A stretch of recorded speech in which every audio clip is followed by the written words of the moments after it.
What's up, everybody? Welcome back to Skald against the Black Priory. In the last episode, we were exploring the ship and we were just getting ready to head upstairs to the upper deck, presumably. So, let's do it. You emerge onto the deck and see two groups of men facing each other with weapons drawn. The ship shakes violently in the grip of a storm as lightning tears across the sky. Amidst the din of the storm and their frantic arguments, you bellow for the attention of the assembled crewmen and mercenary. Both the ship's captain and the leader of the mercenaries you hired, coarse thug of a man named Estavo, turn their attention toward you. They look ready to use the unsheathed weapons in their hands at the slightest provocation. So, I wonder who we should talk to. Probably the mercenary leader. I think the more aggressive of the groups. So, yeah, let's talk to the mercenary leader. The mercenary leader, Estavo, flicks his dark eyes to you, but keeps his blade fixed on the desperate captain.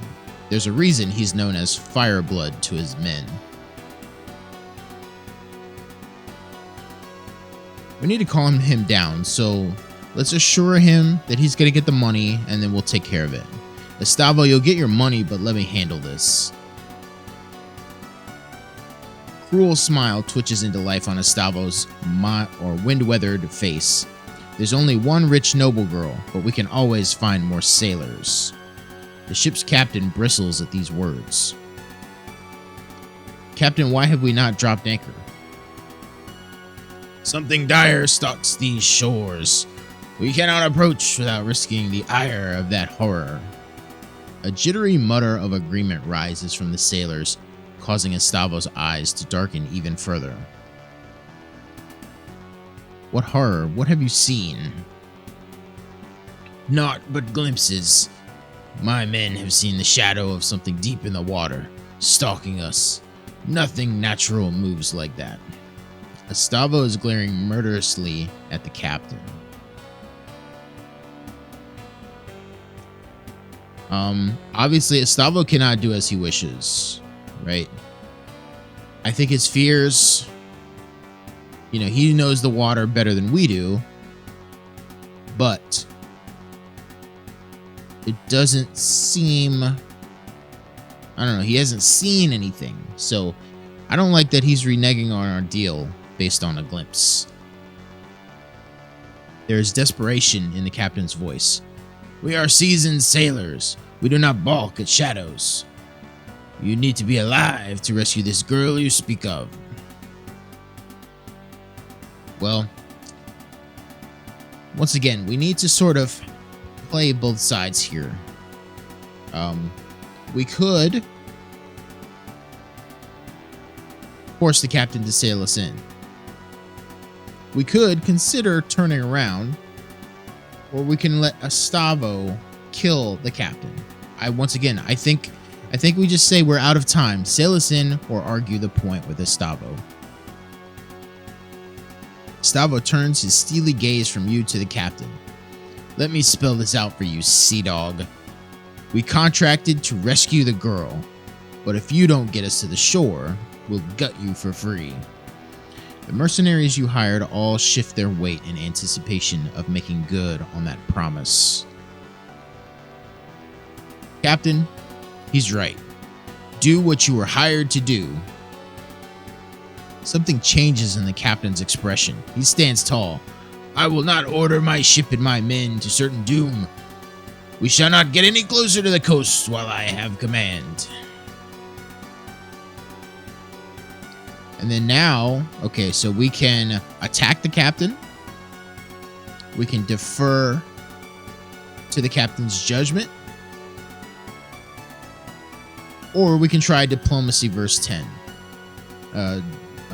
Challenge 10 level diplomacy. I believe you, but my contract with these men does not mention your survival. So we're playing both sides, right? We believe the ship's captain, but we also have mercenaries that we're paying to come with us. So let's try the diplomacy roll. I have to roll a 5 or above on a 2d6 to succeed. I think we can do it. Let's see. Oh, we got a 10. Amazing. A few of the ship's crew lower their weapons. The captain's eyes flit between you and Estavo's murderous grin.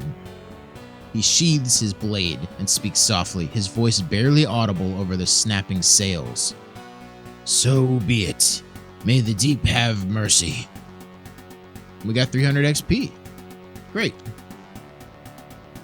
Suddenly huge monstrous tentacles burst from the water around the ship. For a split second before the terror sets in, you wonder what Estavo must be thinking as the monstrosities loom over him.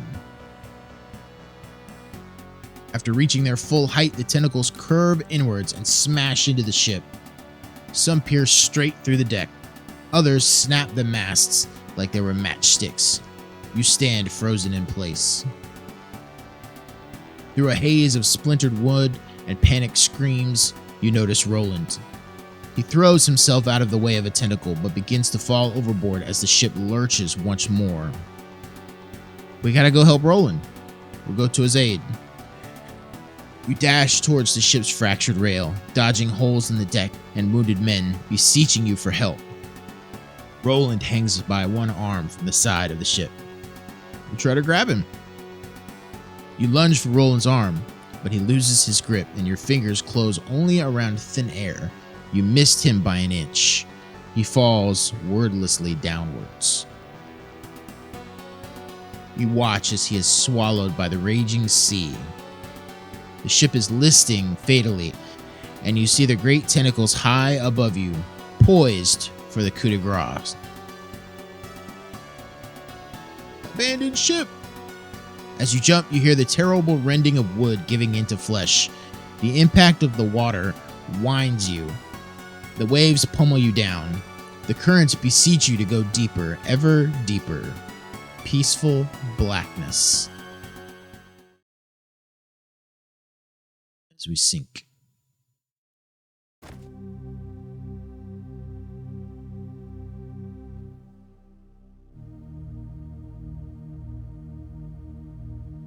Two weeks earlier.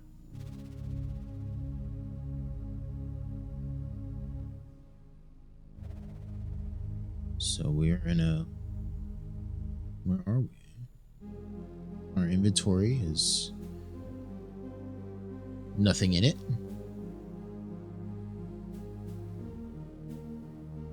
Our journal, a twilight meeting.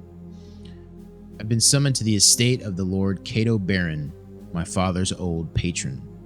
Though I grew up here, I've not been back for decades due to the unfortunate manner in which my father left the service of House Berryn. I do not know why Cato summons me now, and I must venture to find out.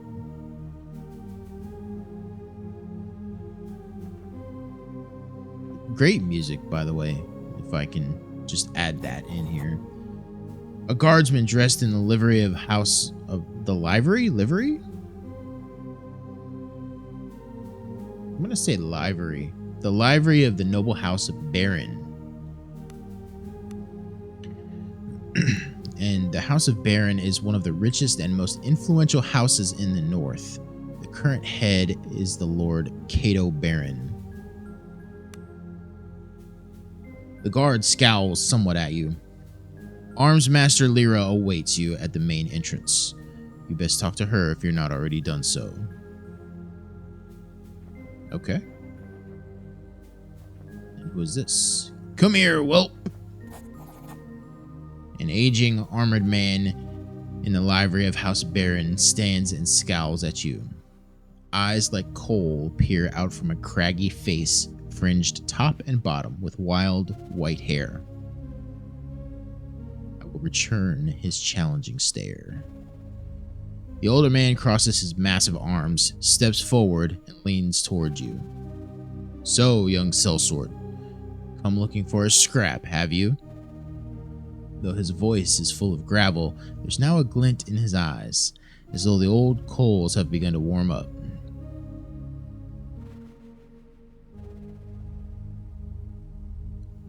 Stand aside, old man. I have business with your lord. Disappointment clouds the man's face, and he calls after you. Very well. I suppose you're no longer the lad I remember. Lyra awaits at the main entrance. She'll take you to the master for better or worse. I have nothing more to say to you. Yeah, that's too bad. We sort of played the game there, and we probably should have just recognized him. I did that in my sort of test session. I was playing the game a little bit before we started recording. So basically what happens is that he gives you some direction. He sort of, I don't know, he lets you know about your history a little bit, and unfortunately we missed out on that. We may have an opportunity to talk to him again. A woman stands before the main entrance to the villa. Her posture speaks of a graceful, coiled power, that of a dueling ace. No doubt she is the new master at arms for House Berryn.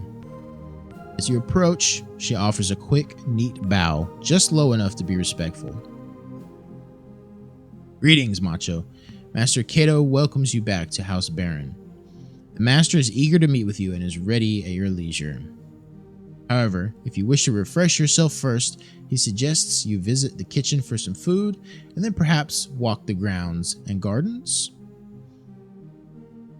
I think I want to know why I've been summoned. That is for the master himself to answer, and he will soon enough. For now, though, please get some food and look around. I'm sure old Gideon would be happy to see you if you've not talked to him already. Very well. Excellent. Though I'm sure you still know your way around the grounds, the kitchen is in the building to the east, and the garden and hedge maze is to the west. Come back and check in with me once you've stretched your legs. Okay. We pet the dog. But let's talk to the old man again. He's got nothing more to say. So we sort of ruined that opportunity. That's okay. So we can walk the grounds. I hear Master Cato isn't seeing anyone. Can we see who these people are? Oh, just a guest. Charmed, I'm sure. Don't tell me you have an audience. Should you be here? So yeah, we can sort of explore around. Who is this? You'll find the kitchen in the eastern end of the courtyard. The garden and hedge maze is to the west. And I need to remind you that it's a poor idea to enter the maze without a lantern. Have a good evening, my lord. So I don't have a lantern. You stand before the gate to the hedge maze. It stirs old feelings of both dread and elation. The sounds and smells of the estate grounds, as they were long ago, call to you from distant memory. You feel you could easily plunge into their depths. Yeah, let's remember. Which daydream is it this time? Are you valiantly defending me from rebels again? Embla throws a pine cone at you, snapping you from your reverie. She's 10 years old, and you're a year her senior. Let's play hide and go seek in the maze. I'll hide. You faintly hear someone yell her name from the distance. You better run, star child. Only my mother ever calls me that, Embla says, frowning. Where did you hear it from? Before you can reply, she flings another pine cone at you and darts off into the maze. We give chase. You hear a man's voice yell Embla's name again, much closer now. Either way, she's lost to you in the winding passages of the hedge maze. Your memory tugs at you, urging you on to the center of the maze.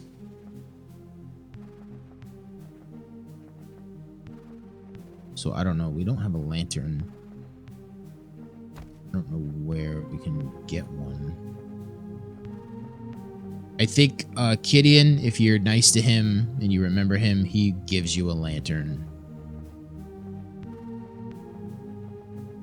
But we ruined that opportunity, so we'll fumble around in the dark.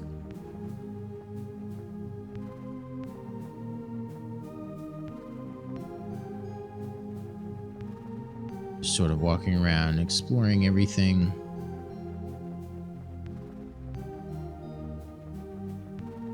Just a maze, you know? Nothing crazy.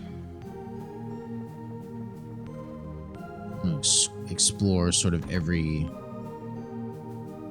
passageway here. Maybe we'll find a lantern inside. Or maybe we should have gone to the kitchen first. Oh, what is this? You stand at the center of the maze.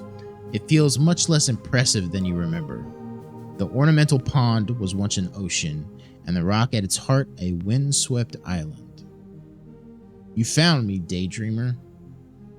You remember the tone of her voice and can almost see the impish 10-year-old girl wading through the pond.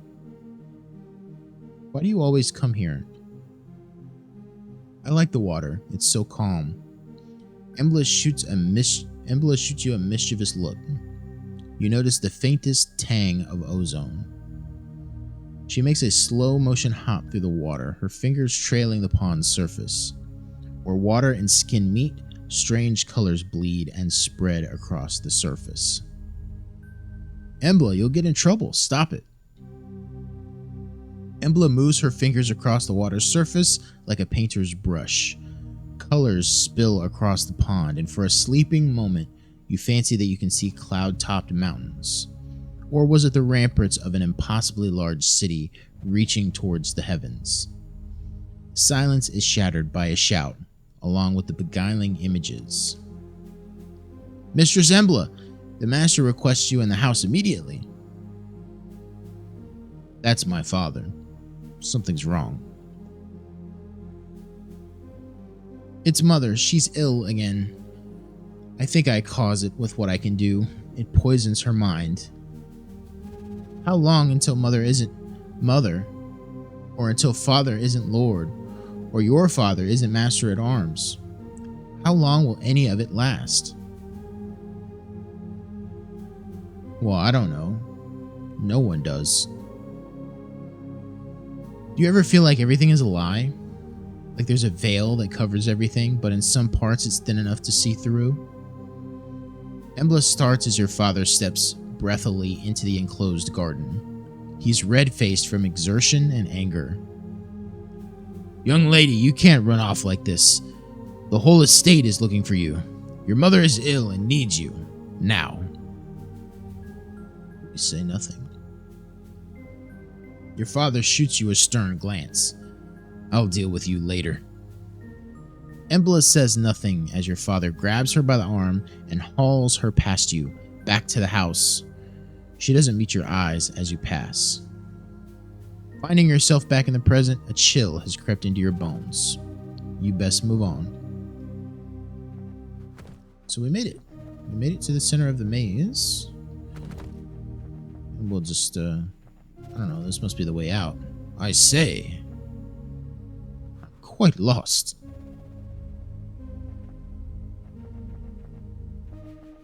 Well, I did get lost, and I didn't even need a lantern. So, I don't know what your problem is, buddy.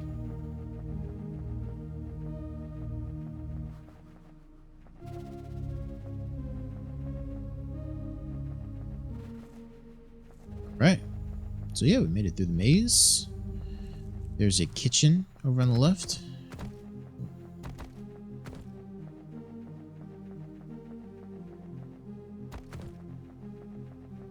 Just looking around to see what else there is around here. pretty much nothing over here. Gideon still giving me the cold shoulder. Yeah. We pet the dog. Woof. Kitchen. You enter the kitchen and a pair of scullions offer a hurried bow. It's all so much quieter, emptier, and gloomier than you remember. Of course, old Magda is no longer where she used to be, sitting by the oven, kind, red-faced, and tending a shank of lamb. As we reminisce, you remember the matronly woman as she sat, humming to herself, pouring fat over the roasting meat. Child, come here, will you? Magda was always a beacon of kindness in a childhood where such qualities were few and far between. We go to Magda.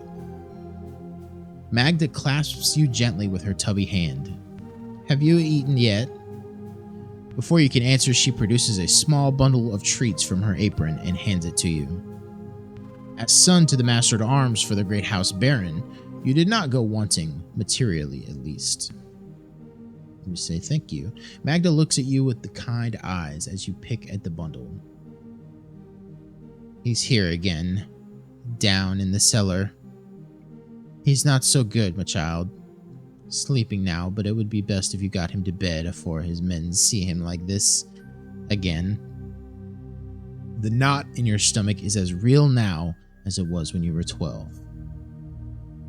I'll go get him. Don't worry, he won't make a fuss. He just needs time. You know, macho, deep wounds take a long while to heal. The old woman turns back to her meat and resumed her meandering humming. The sound of a man clearing his throat snaps you back out of your reminiscing. May I help you, my lord? The man in a chef's outfit offers in a hoarse voice. So we got a few people here we can talk to. We can talk to this guy. Or not. We can talk to this guy or not. We see a bucket or a cauldron. Okay. And so we can cook food here. Crafting station. We'll talk to the chef. The chef offers a short bow and a tired but sincere smile. I am Chef Armand, and my humble kitchen is at your disposal, my lord. Sadly, I was told of your arrival only minutes ago, and my oven must be fired up again. You must be famished? Indeed I am. My suggestion is thusly. Whilst I stoke the fire, you run down in the pantry and fetch some cured ham and cheddar cheese. I will then teach you how to cook my renowned melted cheese sandwich, and you shall never want for an evening meal for as long as you live. Very well. Splendid. The pantry is west of the wine cellar, and the cheese is kept in the northernmost room. Return when you have the cured ham and cheddar, and I shall provide bread and instructions. Now, venture forth into the underworld.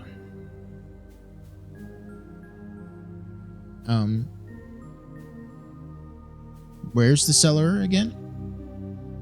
Use the hatch in the floor over there. Armand points towards a wooden hatch by the wall. It's quite dark down there, but there should be a lantern and a chest near the stairs.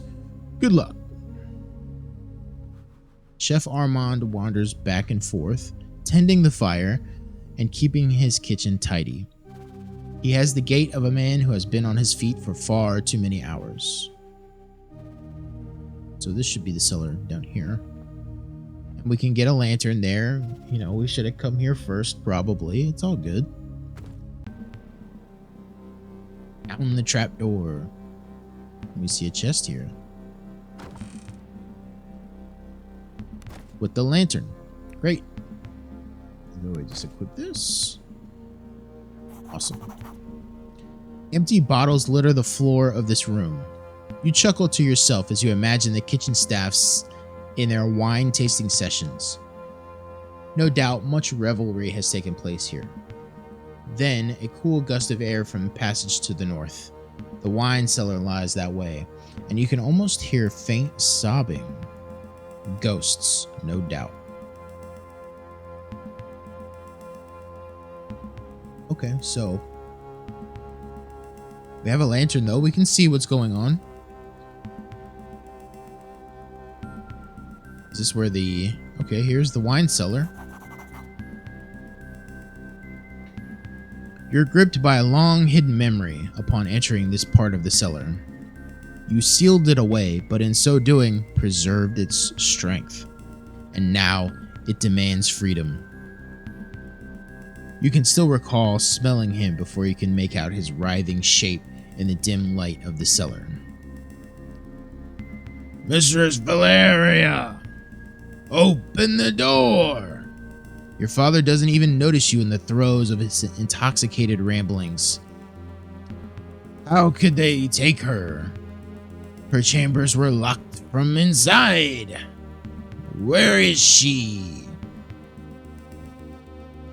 You try to shake some sense into him. Your father jolts upright, the bloodshot whites of his eyes glaring out of the darkness. We found her, wandering the forests outside the estate. Mistress Valeria. Help him stand. Haltingly and leaning heavily on you, your father manages to stand. She was never the same. Whatever happened broke her. It was the girl, you know? The seed was planted in Valeria that night. But how could you know? You were just a babe yourself. You help lead the now sobbing man out of the cellar. Stop it, father. Lord Cato trusted me, and I failed him. But Valeria was the one to pay the price. Mind broken, and that spawn of a child. Your father's voice seethes with fury. Enough!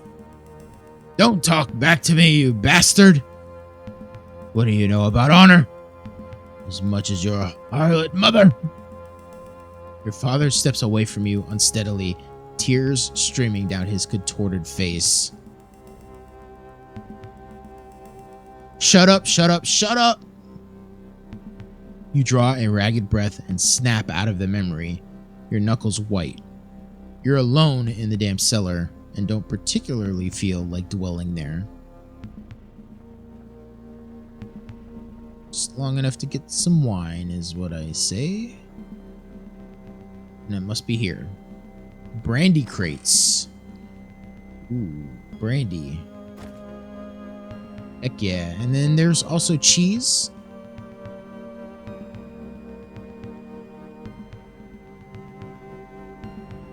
Well, there's the ham, looks like.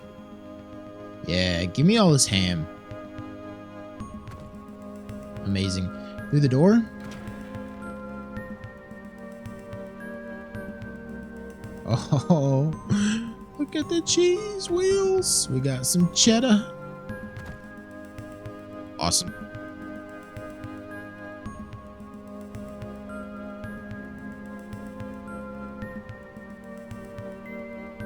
I think that's about it in here. Nothing left. Back in the kitchen. Chef Armand wanders back and forth, tending the fire and keeping his kitchen tidy. He has the gait of a man who has been on his feet for far too many hours.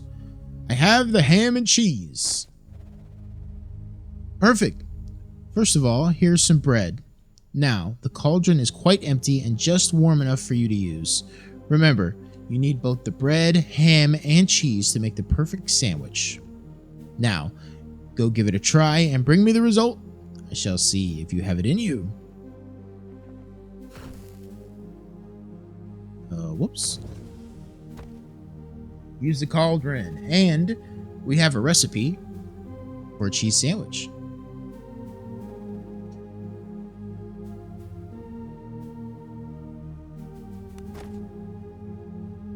Yeah. So, I'd like to check out some of the ingredients too, right? So we've got cheddar used in a cheese plate or a cheese sandwich. Description of the cheese sandwich: for a few short moments whilst eating a melted cheese sandwich, all is well in the world. And that's true in this game as much as it is in real life, I would say.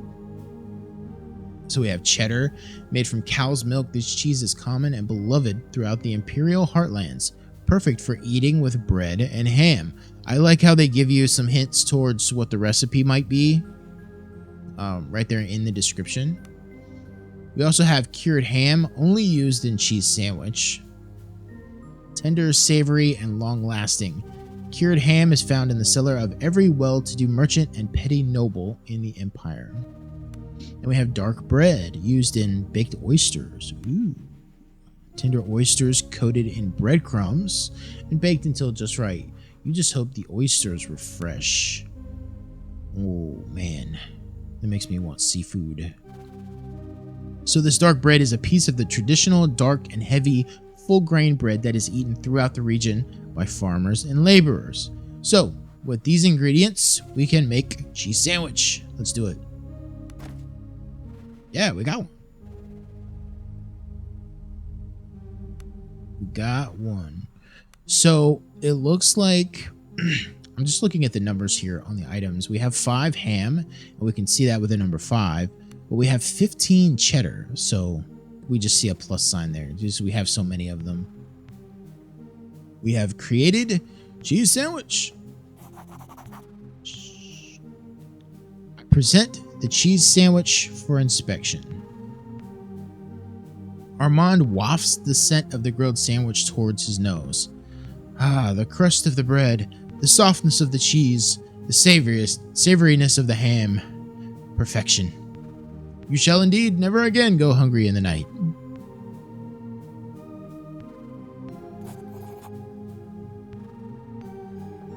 So we have cheese sandwich. Great. Great. What is this guy down here doing?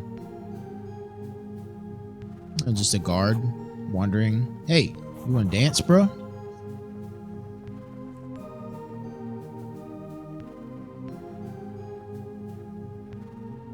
Dog. Pet the dog.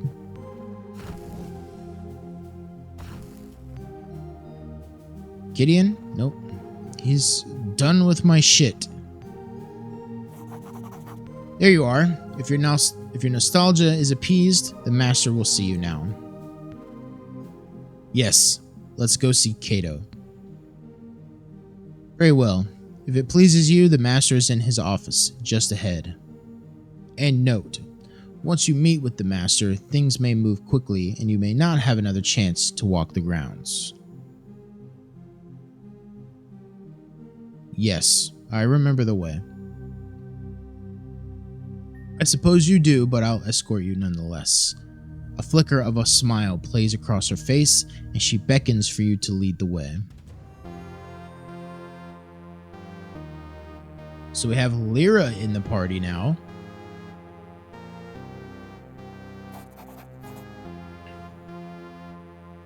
The opulence is faded, the shadows longer. Clearly, much has changed since the last time you were here.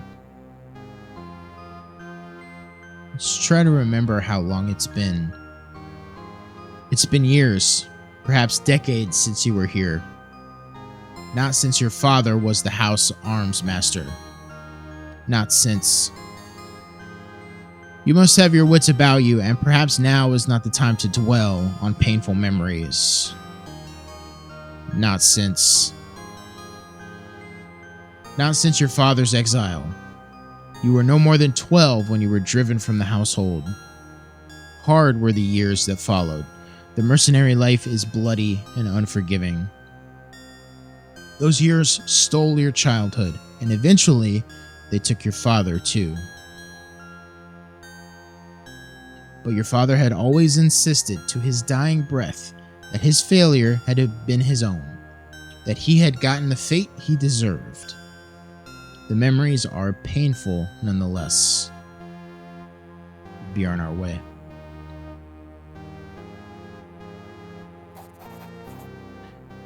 Flanking the doorway are 2 marble statues. The craftsmanship is stunning, but the sight of the 2 women depicted fills you with sadness. Let's examine them. One you recognize immediately. Valeria Berryn, the mistress of the house. You remember her as a gray ghost, absent and unwell. The other statue depicts the girl you once knew so well, Embla Berryn, daughter of the house, and now a woman grown strong and clear-eyed. Her likeness has none of her mother's cowed timidness.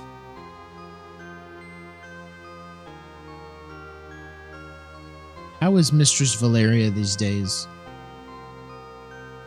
Mistress is vacationing in the countryside, Lyra answers curtly. And what of Embla? Lyra's eyes flicker ever so slightly. We should hasten to Master Berryn. He's long been impatient to see you.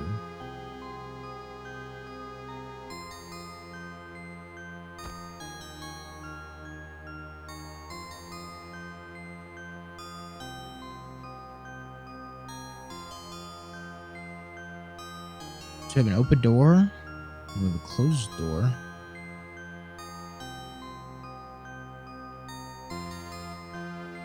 Oh, we have some bookshelves. We see a map.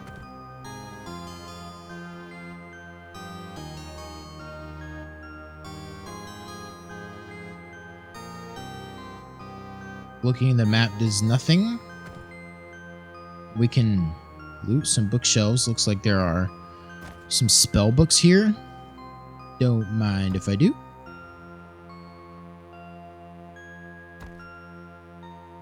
Aura of Flame, Flaming Fists. That seems cool.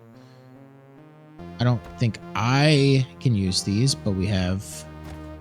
Yeah, cool. Aura of Fear, Fortify Awareness, Sublime Projection.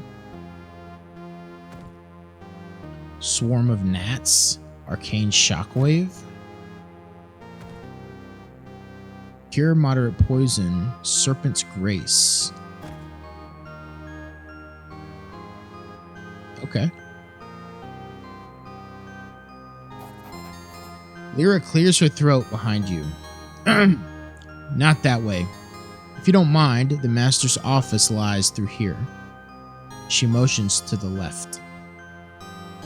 Do you mind if I look around a bit? Master Cato has summoned you, and I don't intend to keep him waiting. Besides, there's no need for you to disturb the servants in their tasks. I'll be as silent as the night. Lyra goes still for a fraction of a second, as if sensing something beyond just your perception. Then her eyes narrow, and a mischievous smile plays across her features. Through the dining hall lies the hearth. A beast lurks there. I wager you cannot make your way past the servants in the dining hall and sneak up on this beast without being noticed. Oh. And what shall we wager? We'll decide that once we see if you can be as quiet as you claim. The dining hall and hearth lies ahead, and mind your steps. I'll only give you one chance. So we can be stealthy now. Sneak in the darkness, away from the light.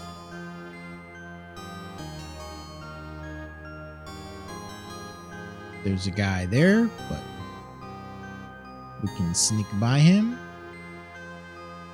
Oh god. Okay, good. And we can sort of rebuild our stealth here.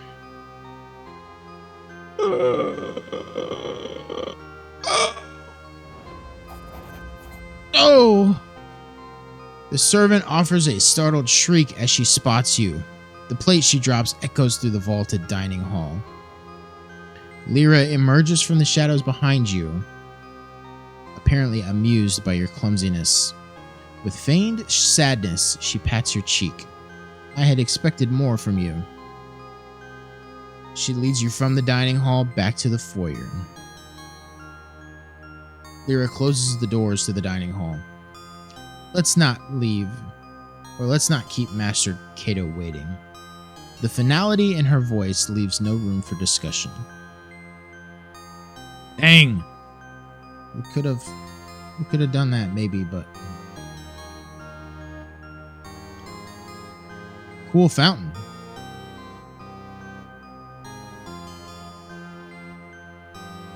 We could have done it, maybe. I don't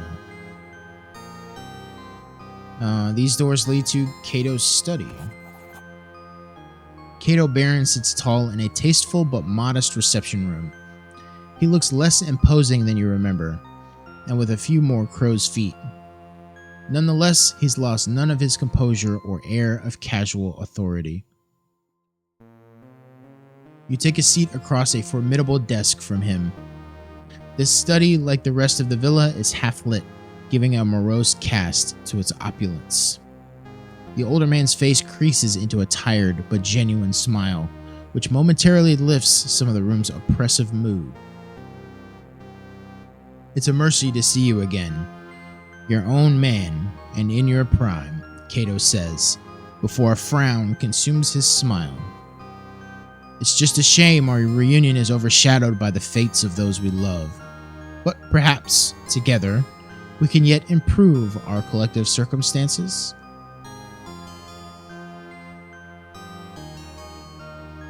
Why have you summoned me? Embla is missing. Cato's voice quivers momentarily, betraying his stoic features. Now I beg of you, Macho, help me find my daughter. Help her return home, where she belongs. Why me? Is it not obvious? You've clearly grown to inherit your father's resourcefulness, and besides, Embla has trusted you since before either of you could speak. Well, what's happened to her? She left without notice a week ago. From the scant clues we had, we believe she boarded a ship bound for one of the Outer Isles, Idra. She went of her own free will. At the time, I thought little of it. Cato begins to glower. Since then, however, there have been reports. Grave ones. Reports? No one, and no word has left Idra in days. Rumor has it even the Imperial augurs are in the dark. I know not how this touches the fate of my daughter, but she must be returned to me, one way or another.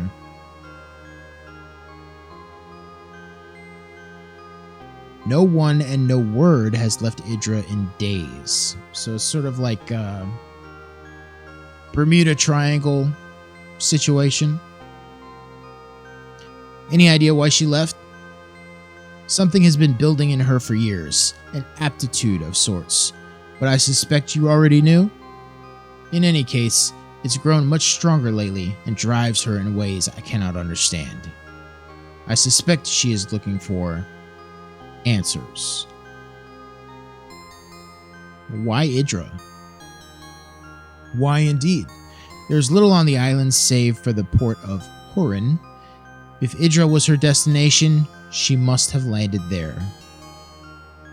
Horin? Yes, an old imperial port and home to a few hundred whalers, traders, and the occasional smuggler.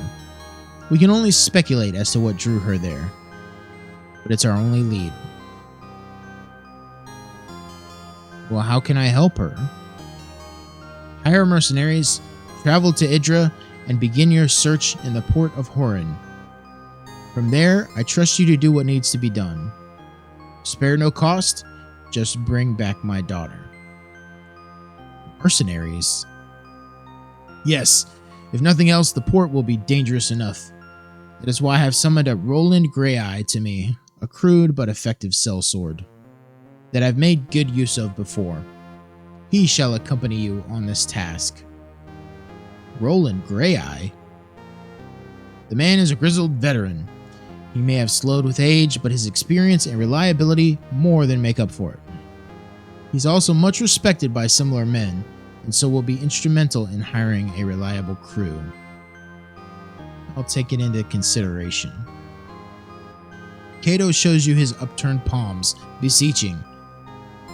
I know this thing I ask of you is fraught with danger, but this is your chance at improving your fortune, materially and in honor. What say you? I'll do it for Embla's sake. Cato smiles softly, visibly relieved, and for a moment he looks like the man you remember. Have you any final questions or matters to discuss? Time is, as I'm sure you appreciate, of the essence. Let's just get on with it. Cato stands with poorly concealed effort. And Macho, you stand and meet his gaze. Return her to me. There is no other outcome of this affair.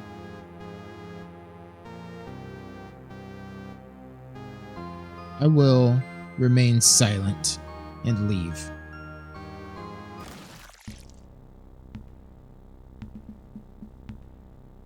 Prologue complete. We're now in chapter 1.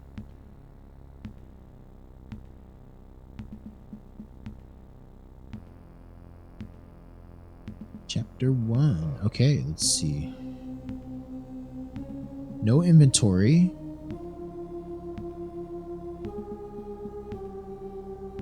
We failed the quest. Oh, that's gonna bother me.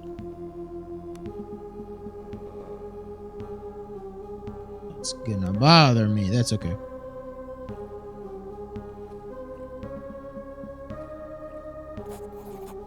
Slowly, you drag yourself from the cold water onto the relative safety of solid rock. You try and fail to stagger forwards as exhaustion washes over you in a great black wave. Oblivion takes you before you hit the rocky ground.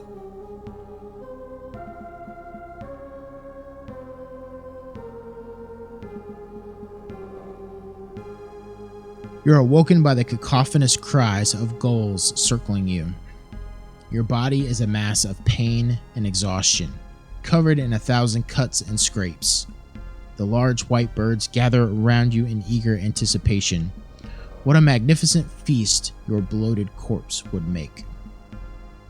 Oh, not today.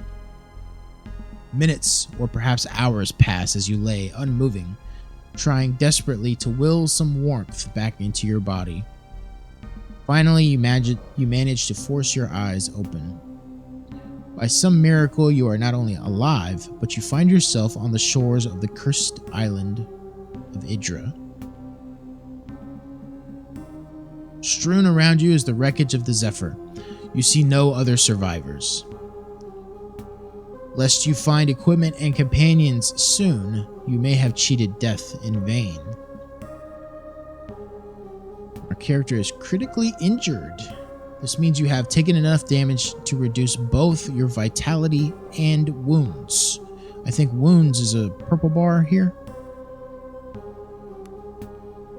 The green bar under your character's portrait represents your vitality score.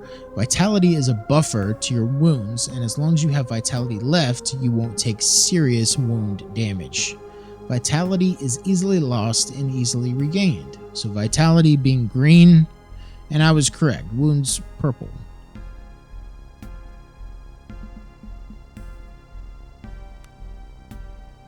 The second purple bar represents your wounds. Losing wounds is much more serious than losing vitality. Reaching 0 wounds means that your character falls unconscious. Wounds can only be recovered by resting or leveling up. Try to avoid taking wound damage at all costs. Whenever you take wound damage, you gain an injury condition as indicated by the icon on the portrait. Injuries confer serious penalties to your character and can only be removed by resting. So this sort of purple circle is an injury. It looks like a scar, honestly. A party full of injured party members has its combat effectiveness severely reduced. Making camp and resting is the surest way to restore an injured character. Note that resting is not possible in every location, so plan accordingly. You can also rest at inns when you find them. Okay. It's daylight. We spotted something. We spotted something else. We got a barrel. We got a fork and some gold. Okay. And then we've got an attunement tonic. So let's see. Let's see. Oh, this is the camp screen. Use it to feed the party and select camp activities for the party members before resting. We're not ready to rest yet, I don't think. By default, the game always autosaves when you make camp. To fully recover from injuries, your party members must be well fed. Normally, 10 points of food is required per party member to recover 100%. If less than the required amount of it is added to your party, will only recover partially. Okay.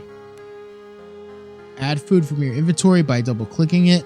Note that prepared meals add a lot more food per item than raw ingredients. Seek out crafting stations to craft meals from raw ingredients. You also need to select camp activities for your party members. These provide bonuses based on your character's skills. You can forage, train, fletch arrows. We don't want to rest right now. I meant to pull up like character sheet. So which one is that? So journal, pass a turn, hide, cast a spell. I guess just click here. We have reached level 2, plus 5 vitality. For the first time in your life, you are overcome with a sense of purpose. The path ahead will undoubtedly be difficult, but you are certain it is the one you are supposed to take. Okay, cool. So we can deal with this in a second. I do want to check. We've got some abilities. We've got passives.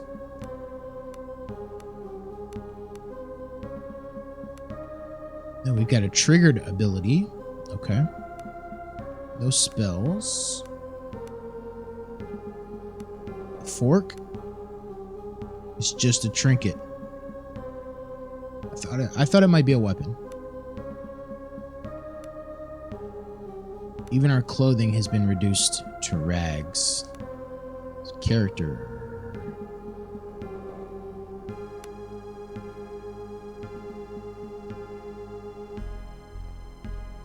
Wait, what happened? We don't have injuries anymore. Oh, because we leveled up. Because we leveled up, dude. Okay. So let's check our feats. We were working on shield initiate, and then we hadn't decided sword or axe. We've got 3 points.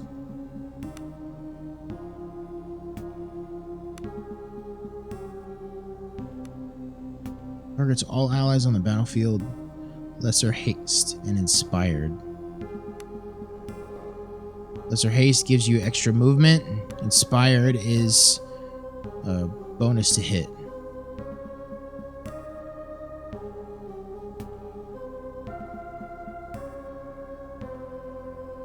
It's got a 3-turn cooldown, affects all allies.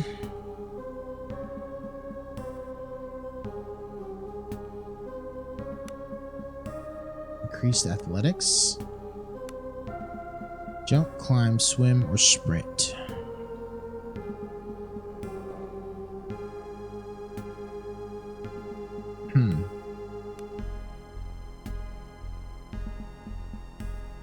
Removes bleeding, heals 5 to 10.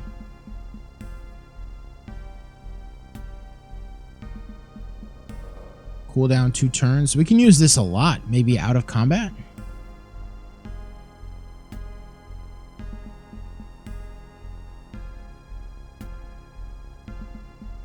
To heal ourselves.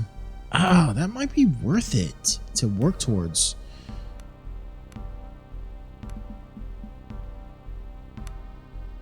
I think 1 point, certainly. And then toughness.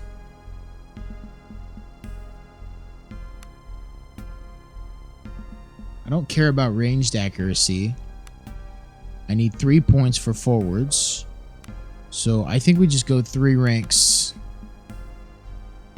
for increased athletics and increased toughness. I think that's the move. We'll continue exploring. Wading out of the freezing surf, you lose your footing on the slick stones and fall heavily to the ground. There's a sudden blur of movement in the corner of your eye, and as you frantically try to get to your feet, you slip again. Standing above you on a large rock is a young woman dressed in Nautical Guild livery. Nautical Guild. Wet auburn hair clings to her face in the cold wind. Magi's balls! I was sure I was the only one to make it ashore. The woman leaps from the rocks and helps you back on your feet. Looking you up and down, she fetches a wine skin from her belt and offers it to you. The skin is nearly empty, save for a last mouthful of brandy. You drink it down greedily, and slowly you feel a modicum of warmth creep into your bones. You recognize the young woman's face now. She must have served on the Zephyr. What's your name? Katiana's my name. The crew calls me Kat. Or rather, they did, I suppose. She looks up and down the beach with a furrowed brow. Listen, you have to get up. We need to get off this beach before you freeze. Or worse. Worse? There's something wrong about this place. Can't you feel it? Like a taste in your mouth. And there are beasts. Huge sea creatures I ain't never seen afore. I saw them dragging the dead crewmen into a cave west of here. At least, I hope they were dead. Cat shudders. What do you suggest? We need supplies and shelter first. There might be salvage to be had among the wreckage on the beach. I also think I spotted the chimney of a house just north of the cliffs. A warm fire and some food would go a long way. Kat offers you her hand and drags you to your feet. She looks pensively towards the west. Also, as I said, there's a cave west of here. I think the crabs dragged off most of the corpses there, but what if? What if they're not all dead? Might be other survivors like you and me. What's more, there's a chance one of the officers was carrying the seal when the boat sank. If we can find it, the Nautical Guild would give anything to have it returned to them. The seal? Captain's seal. It's a medallion of sorts that is carried on every guild vessel. It's not just for show either. They say the seals are forged by the Magi and that they can have secret powers, but I don't know nothing about that. All I know is the guild pays well to have one returned if a ship is ever lost. It's always worn by one of the officers, but I don't think the captain had it on him when the fight broke out. It might have been the first mate was carrying it, and I think he was still alive when the ship sank. So I would say that cave to the west is where we should start looking. You ready to go? Maybe I have some questions first. There'll be plenty more time for that once we get off the beach. Are you ready? Yeah, let's go. Good. I found this bow in a cargo crate. We best find you a weapon too as soon as possible. I suspect we'll need it before long. Together you begin to move off the beach and towards whatever darkness dwells in the island's interior. Okay, cool. So we've got Kat with us now. She reaches level 2. She gets +3 vitality. So she's got some different skills. She's got tradecraft. Backstabber. Okay. Increased stealth and movement. On tradecraft? That's weird. Mobility. Survivor. So backstab, mobility, survivor. Backstab, grandmaster. Okay. Then she's got light weapons initiate. With accuracy, piercing damage, pierce armor, rogue blade, rogue ranged. Okay. And then thievery initiate, increased thievery, increased stealth, hide in combat, hidden deployment. Start combat hidden. Smoke bomb. First time you're wounded each combat, you automatically hide. Okay, okay. I say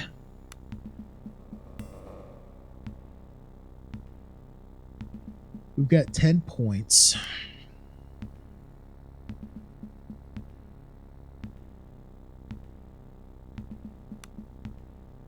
She's already got a bow.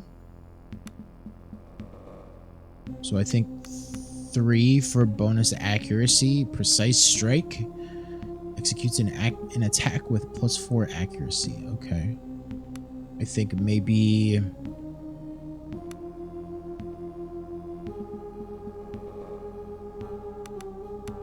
boost her stealth.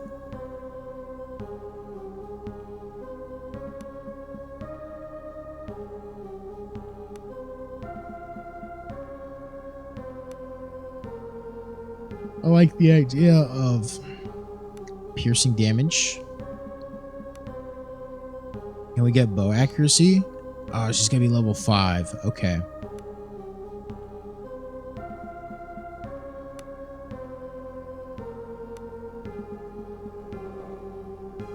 I think we get more stealth. And I think we go light weapon accuracy.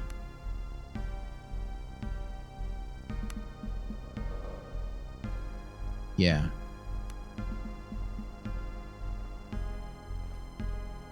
If you've not already done so, this might be a good time to level up. The white cross on the character portrait indicates your character is ready to level up.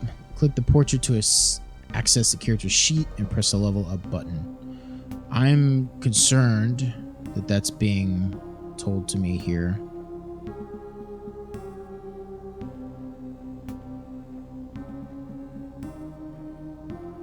Sort of moving very slowly here.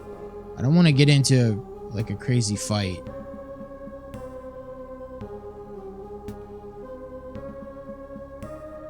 A wreck picker. Okay.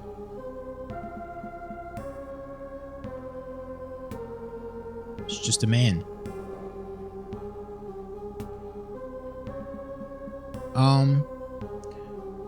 I think we're gonna talk to him in the next episode. That's what I think. So we'll go ahead and make a save.